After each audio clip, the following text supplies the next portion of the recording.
Well, today's first reading is a beautiful story of the Shunammite woman's kindness to the prophet Elisha. And in our gospel, Jesus teaches us about the virtue of hospitality as well. The readings are a pleasant contrast to the church's readings in the last 2 days or so, when they describe the Babylonian capture, the siege of Jerusalem, the destruction of Jerusalem, and the desecration of the temple. Now fast forward to 1944. It's World War II in the Netherlands. Polish troops liberate the city of Breda from the occupation and the siege of the Nazis.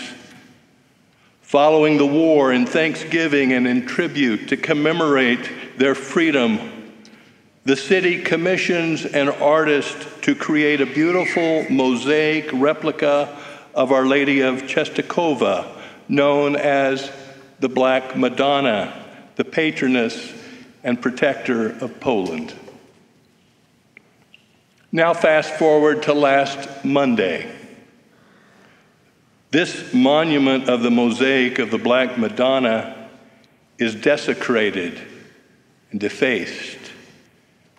And here in our own country, a notorious political activist tweets, and I quote, "All murals and stained glass windows of white Jesus and his European mother and their white friends should also come down."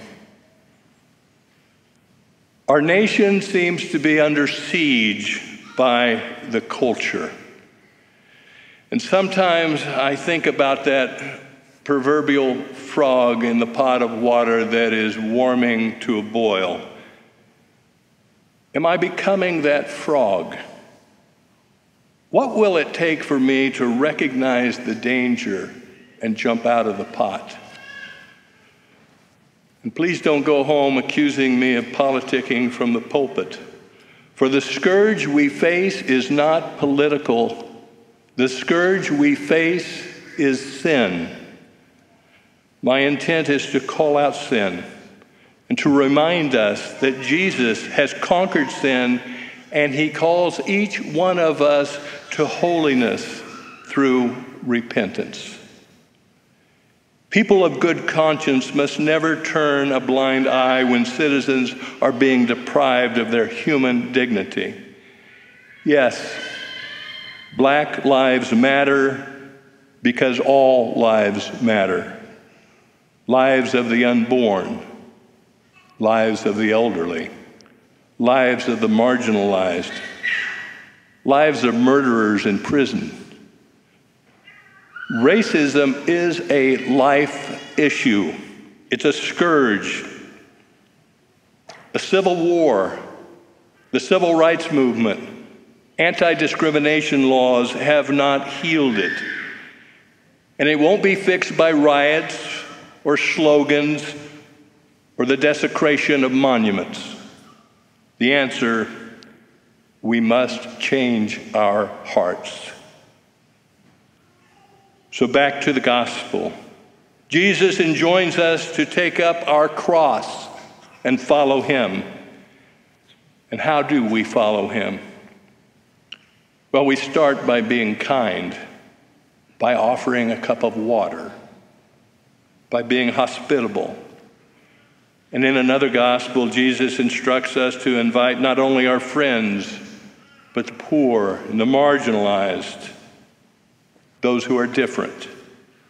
In another verse, what you did for the least of my brother or sister, you did for me. And what you did not do for the least of my brothers and sisters, you did not do for me. My brothers and sisters, Christians are on attack from all sides. And this is not a call to arms. No. It's a call to knees in prayer. Let us examine our own hearts and recognize our indifference. What is it going to take for me to recognize that the water will soon be boiling. What will it take for me to change my life, to take up my cross, and to follow Jesus?